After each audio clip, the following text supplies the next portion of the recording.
Ладно, кажется, я кое-что придумала. Вот так. Теперь нашинкую его.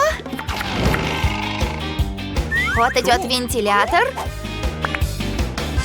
Ну что, Энни, думала спрятаться от этого запаха? О, ну где же там мой принц? Что за вонь? Дженни, это твоих рук дело? Ну ты и вредина. Не забывай, что тебе нужно доесть этот лук. Блин, а Энни права. Придется доесть лук. Деваться некуда. Надо налить как можно больше шоколада. Надеюсь, он перебьет мерзкий вкус и запах лука. Сейчас попробую.